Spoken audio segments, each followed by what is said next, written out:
My name is Veronica Chase. I'm 34 years old, and I scrub floors. That's what my mother knows. That's what she tells the neighbors, her friend Diana, the women from the church choir she joins every Sunday. My daughter cleans other people's houses. She made it her profession. She says it the way someone announces a chronic illness. Heavy, but she's made her peace with it. She said it behind my back for 2 years. I knew. People told me. But here's what she didn't know. She didn't yet know that the houses I clean are mine. That the contracts under which 118 people work in our county bear my signature. That 3 upscale residential complexes in this city pay a monthly retainer to my company, on time, without reminders, because I built a system that doesn't fail. She didn't know any of that. And then she found out. Not gradually, not in a private conversation.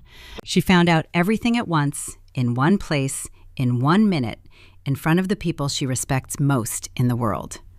Before I tell you how that happened, come back with me to the house on Maple Street in Charlotte, North Carolina, where the smell of braised chicken mixes with the stale bitterness of old injustice, where my mother lines the shelves with photographs of my sister Alice and slides mine into a dresser drawer. There were 2 of us, Alice and me. Alice is 4 years older. From the time she was a child, she knew how to be the favorite daughter. It's a distinct skill, I understand that now.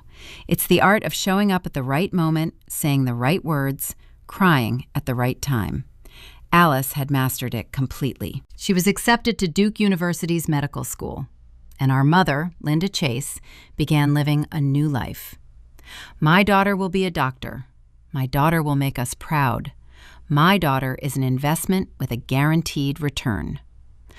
I watched all of this from the table where I did my homework, in silence. I wasn't ignored dramatically. I was simply not seen. There's a difference. Dramatic ignoring is at least a form of attention. But when no one notices you, you exist somewhere on the periphery of family life, like a piece of furniture they've grown so used to, they've stopped seeing. My mother called it my independence. Veronica is our self-sufficient one, she would say. Veronica handles things on her own. It was a way of not feeling guilty for failing to handle things herself. In 10th grade, I took first place in the district math competition, a certificate with the school district's gold seal. I walked home through our quiet neighborhood thinking that today, finally, my mother would look at me the way she looked at Alice. I stepped into the kitchen. Mom was on the phone. She raised a hand, the wait gesture, and kept talking for another 10 minutes. Then she hung up, glanced at my certificate and said, "Good job. Put it on the refrigerator." And she walked into the living room. I put it up. 2 weeks later, it was gone. I think she took it down when she was hanging a new photo of Alice from some university ceremony. After high school, I didn't go to college. Not right away. I went to work. I was 18, I just graduated, and I had no money, no connections, no one to say, "I believe in you. You'll figure it out." But I had a head that could run numbers and a character that knew how to stay quiet and wait. I took a job at a cleaning company, entry level, not out of desperation, out of strategy. I wanted to understand this market from the inside. My mother found out a month later. Her reaction was predictable. First, silence. Then a conversation in the kitchen that she opened with, "I don't understand how you can do this." I tried to explain. She cut me off. "Alice is studying to be a doctor. Your sister is going to save lives. And you're going to clean up after people. Do you have any idea what this means for this family?" I understood. I was just thinking about something else. Before we continue, if you're enjoying this story, please hit that subscribe button and tell me in the comments where you're watching from and what time it is there. I read every single comment. Thank you. Those first 2 years in cleaning, I studied everything: the chemistry of cleaning products, route logistics, client psychology, pricing, contract structure, weak points in staff management. I worked fast, carefully, without a single complaint. The company's owner noticed me, an older man named Harold Peters, who had been building his business for 20 years and thought he knew everything about it. 3 months in, I handed him a list of 7 systemic errors in his logistics, not as a criticism, with solutions. He looked at me over his glasses for a long moment and said, "You're either very smart or very bold." I said, "We'll see." He made me senior manager 6 months later. My salary tripled. I didn't tell my mother. Not because I was hiding it. I just knew it wouldn't please her. She wasn't interested in how much I earned. She was interested in what she'd say to her friends at Sunday brunch. Alice was finishing her residency. The calls home became more frequent. Mom called Alice every evening, at length. She called me on holidays, briefly and to the point. I wasn't bitter about it. I was working. Harold Peters had a stroke in 2018. Not severe, but severe enough for him to understand he could no longer run the business at his old pace. He had no children. His wife had died 8 years earlier. The business was his only legacy, and he didn't want to hand it to just anyone. He called me from his hospital room and said, "Let's talk about a buyout." I was 26 years old. I didn't have that kind of money, but I had a head that could run numbers, and I knew how to structure a deal. 4 months of negotiations, an SBA bank loan, installment payments, a restructuring plan. Harold signed the agreement in October 2018 and told me, "Don't let me down." I didn't. The company was called Premier Clean. I renamed it Chase Standard, not out of vanity, but on principle. I wanted my name on the contracts I signed. The first year was hard. I cut unprofitable services, renegotiated key contracts on better terms, brought in new people, and invested more in their training than the consultants recommended. The consultants said, "Those are unnecessary expenses." I said, "It's an investment in quality, and quality is reputation." I was right. 8 months later, people started recommending us. I still told my mother nothing. She only knew what she knew. Her daughter cleans. She didn't ask for details. I didn't offer any. We talked roughly every 2 weeks, short calls in which she managed to mention Alice at least 3 times. Alice had become a cardiologist. Alice had gotten a mortgage in a good neighborhood. Alice had met a good man. Alice, Alice, Alice. I would say, "Fine, got it. Tell her I said hi," and go back to my spreadsheets. In 2020, we won the contract to service Riverside Towers, 400 units, 5 buildings, a management company with a serious reputation. It was a turning point. After it came 2 more like it, then the first office building, then a retail center. By 2022, the company had 83 employees. By 2023, 118. I moved into a new house, not because I wanted to show off, but because the old place had become too small. Spacious, in a good neighborhood, overlooking a park. I set one plant on the windowsill and looked at it for a long time. It was the first thing I had ever bought, not because I needed it, but because I wanted it. I told my mother about the move, gave her the address. She said, "Good, we'll come by sometime." They never came. Around that time, I started noticing a shift in the tone of my mother's calls. Something slightly different. Not warmer, more guarded, if anything. As though she were gathering information she hadn't yet decided how to use. I later understood that someone we both knew had seen a mention of Chase Standard in the local paper, a small item about the winner of a downtown administrative district contract. My last name was in the text. It matched. Apparently it reached my mother, and she didn't know what to do with it. She didn't ask me directly. That would have been too simple and too honest for the kind of conversation she and I were capable of having. Instead, she called my Aunt Janet and asked her to quietly find out. Janet is my mother's sister. Practical, kind, a woman who had always treated me better than my mother did. Janet called me and said it plainly. "Your mother suspects something, but is afraid to ask. What do I tell her?" I thought for a second and said, "Tell her I'm in cleaning. That's the truth." Janet laughed. "You're something else, Veronica." I laughed too. Then we talked for another half hour about her garden and her orange cap marmalade, and it was one of the best conversations I had that month. The moment that changed everything didn't come when I expected it.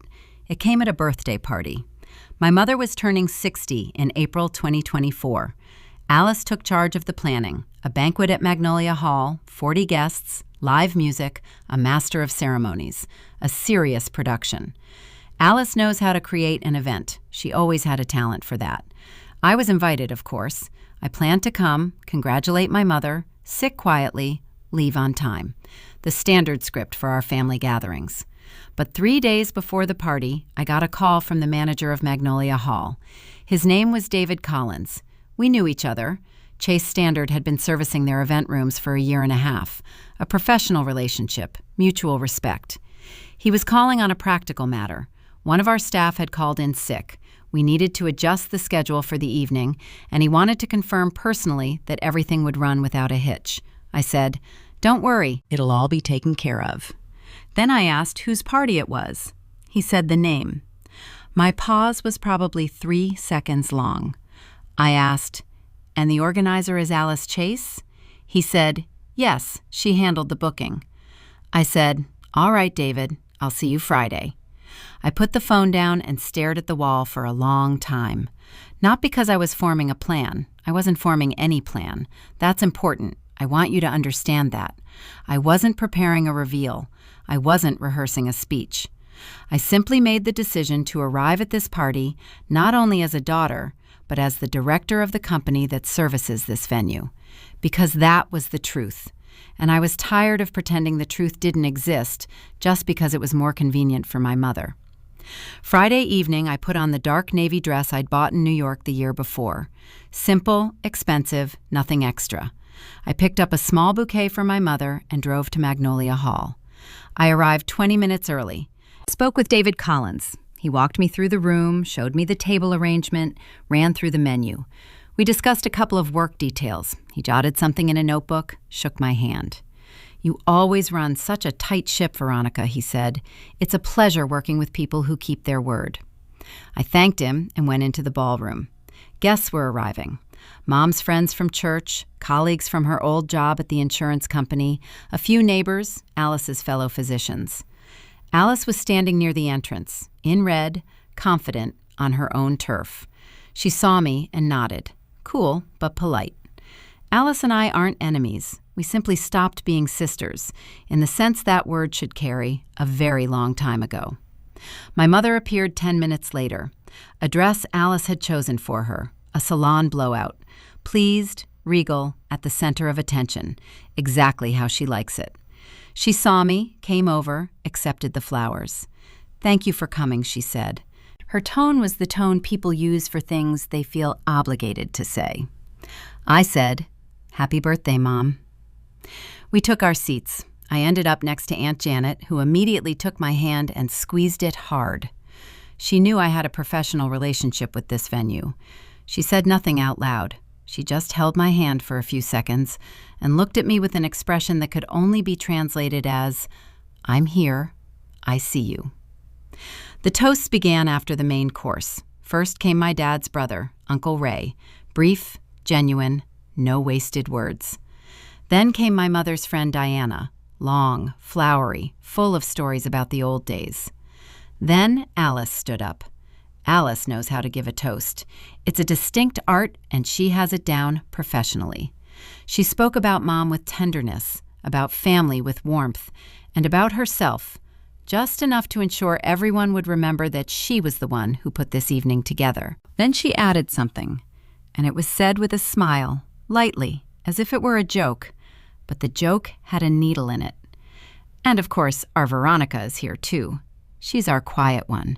She goes her own way. We don't always understand that way, but, as they say, to each her own. The laughter at the table was soft and non-committal, but my mother smiled. That smile, the one I've known since childhood, the one that appears when Alice says something Mom would never say out loud, but thinks. I picked up my glass, set it back down, and felt something that's hard to name precisely. Not anger, not hurt, something flat and cold and final. A decision that assembled itself in a fraction of a second. At that moment, David Collins walked up to our table. He was coming from across the room on his own rounds, checking that the staff was performing, making sure the guests were happy. A standard pass. He didn't know what was about to happen. Nobody did. He leaned toward Alice, since she had handled the booking, and asked quietly, "Is everything to your liking? Are your guests happy?" Alice nodded. "It's wonderful, thank you." Then David looked up and saw me. His face shifted, not confused, no. It simply opened into the warm professional recognition of someone greeting a partner they respect. He said, at full volume because there was no reason to be quiet, this was ordinary small talk, "Veronica, good evening. Always so good to have you with us. Your team has been absolutely flawless tonight. My colleagues and I say all the time that Chase Standard is the best decision we've made in years." The silence wasn't instantaneous. It built gradually, the way silence builds when something has been said that everyone in the room needs a moment to absorb. I watched my mother's eyes slide past and then return. I watched Alice tilt her head slightly. I watched Aunt Janet set down her glass. David Collins, who had no idea what was unfolding, added, with the same easy professionalism, "I wanted to check. Are you coming yourself tomorrow for the final sign-off on the Riverside Towers contract, or are you sending Todd?" I answered evenly, "Most likely myself.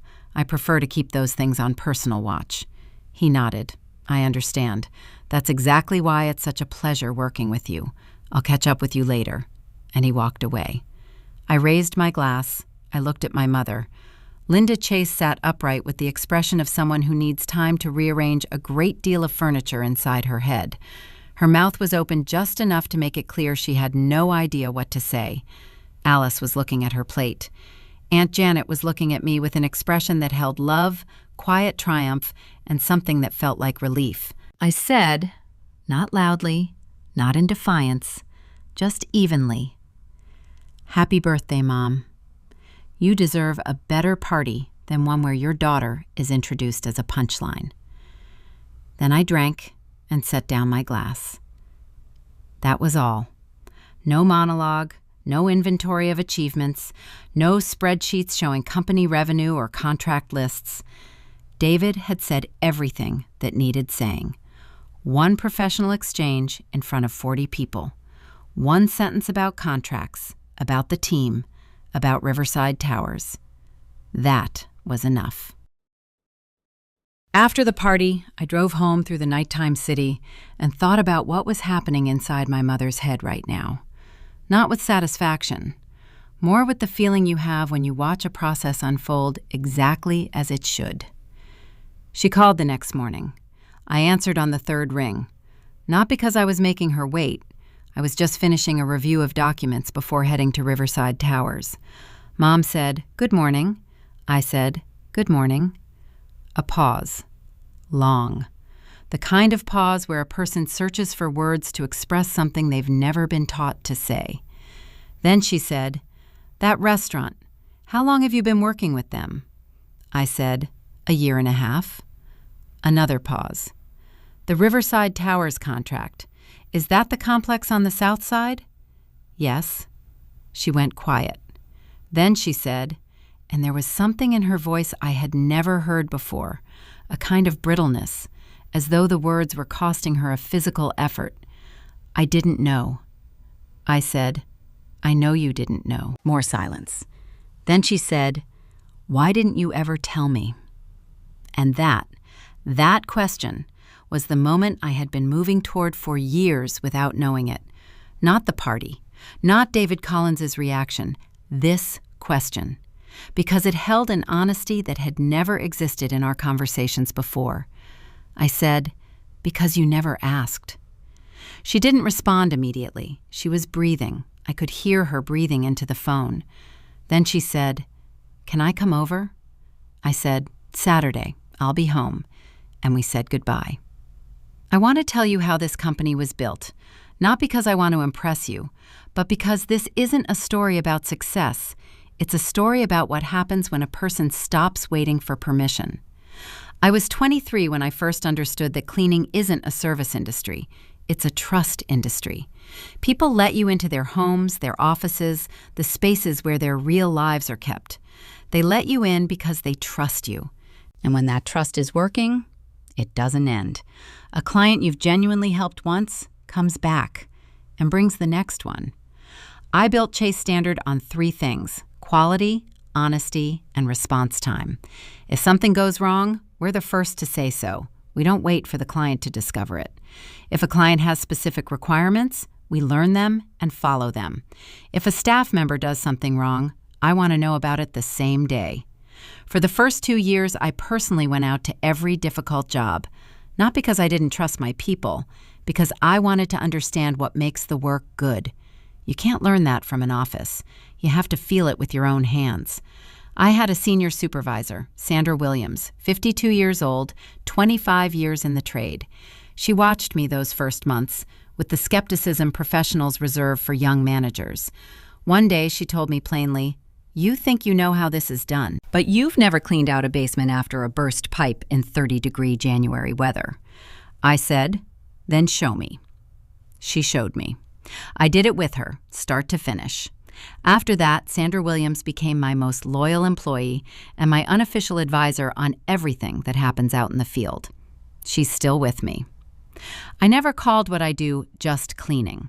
It's systems work, logistics, staff management, quality control, client relations, legal compliance, financial planning.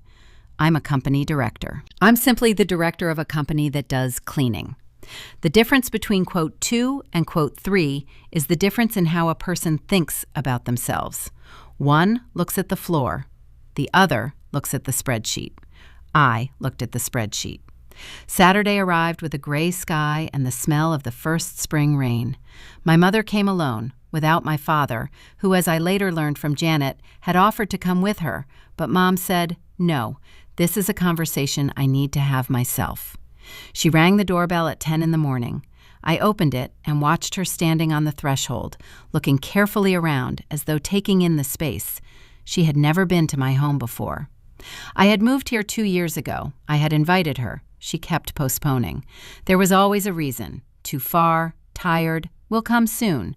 But they never did. She came in, looked around. My house is light, without excess. On the shelves, books I'm reading, and a few things that matter to me. A photo of Sandra Williams and the team at last year's company party. Everyone laughing, someone holding a cake. Certificates on the wall, not because I put them up to show off, but because the wall was bare and Janet said it would feel cozier. My mother stared at the certificates for a long time. Then she turned to me and asked, "How many people are on your staff?" I answered, 118. She nodded slowly, as though checking whether she had heard correctly. I started the coffee maker. We sat down at the table.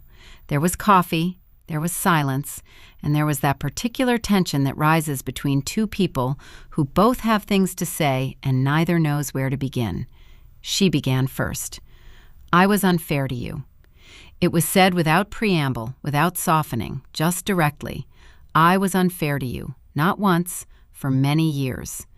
I held my mug in both hands and looked at her. She continued, "When you were little, I told myself you were just different, that you didn't need as much attention as Alice, that you handled things on your own.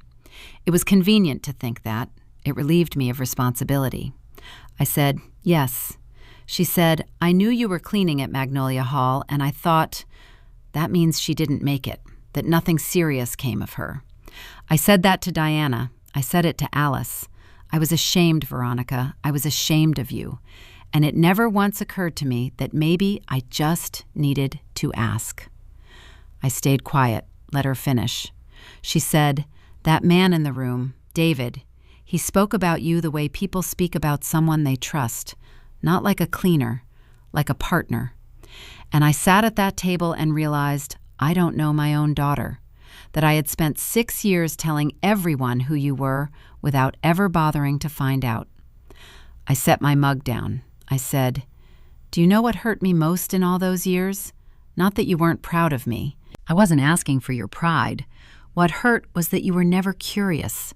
You never once asked, 'How is your day? What's new with you? What's your company called?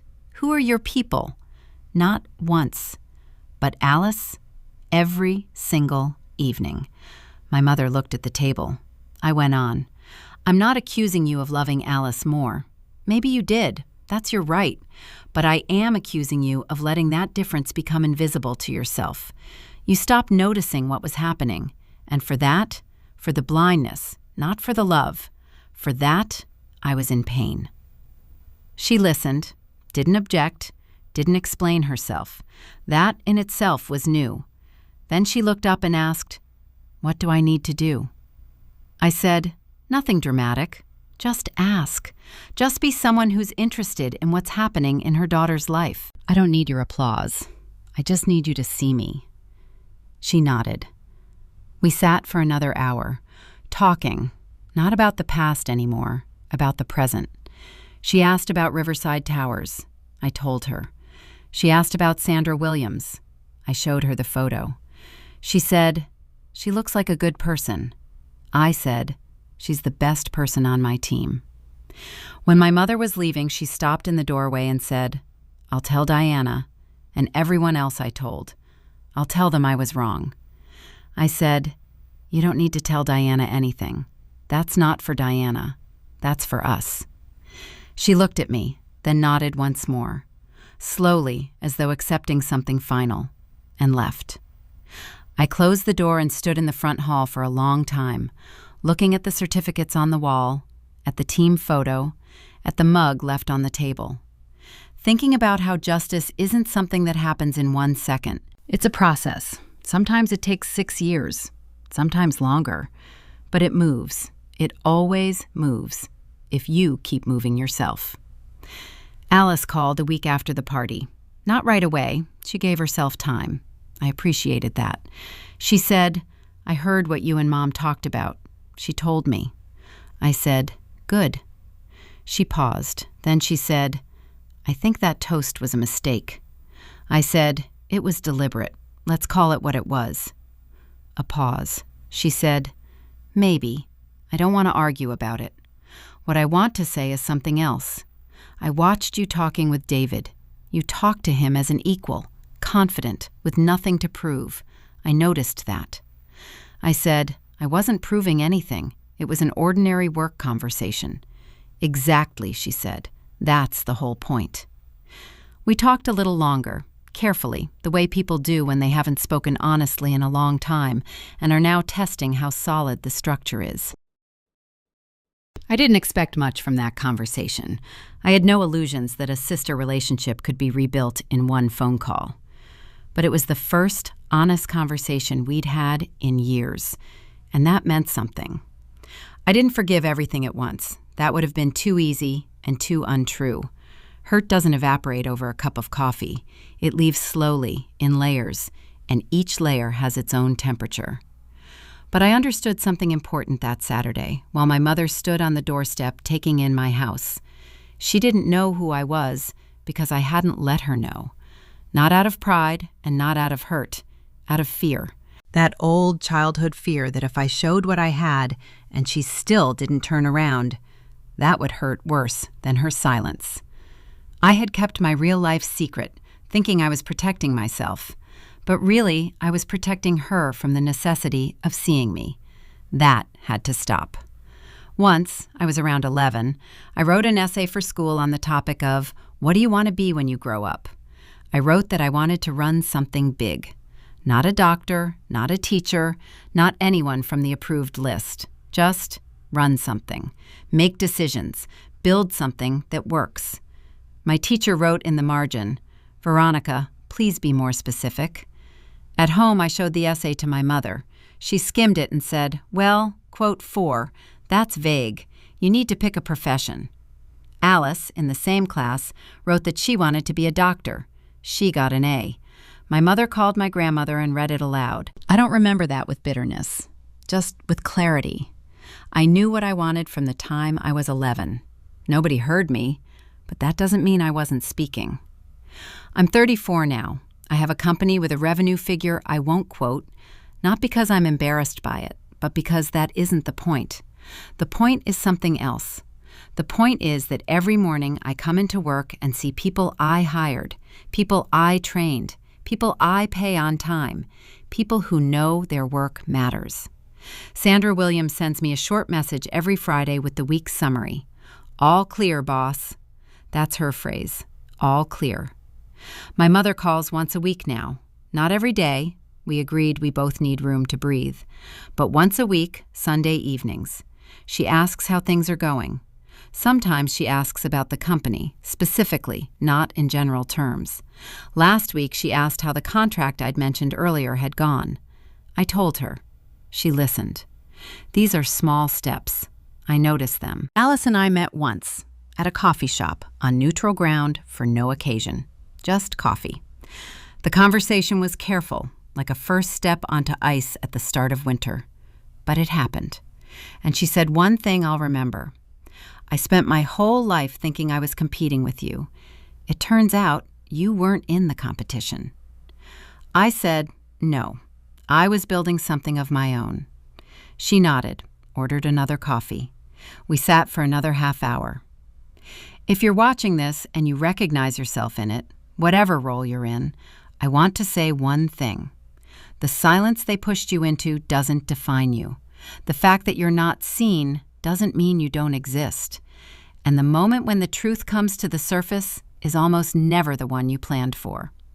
It arrives in the form of a venue manager asking a routine work question, in a small mention in a local newspaper, in a person who says your name at exactly the right moment. You don't owe anyone proof.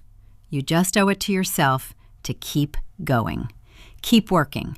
Keep building. Keep being who you are, with enough consistency and enough force that sooner or later the truth finds its way into the room. Karma doesn't rush, but it is precise. My name is Veronica Chase. I'm 34 years old. I'm the director of Chase Standard, a cleaning company with 118 employees. I scrub floors. I scrub them through the hands of my team, under contracts I signed, in buildings that trust me. And last Saturday, my mother drank coffee in my house for the first time and asked what the name of the contract was that I had just won. I told her. She listened. This is a beginning. It's small, quiet, without fanfare, but it's real. And real is enough for me. If this story touched something in you, if you have ever stood where I stood, unseen, unheard, written off by the people who were supposed to know you better than anyone, tell me about it. Not because I need your stories, but because you may need to tell them. Sometimes all it takes is one person to say, I hear you. I hear you.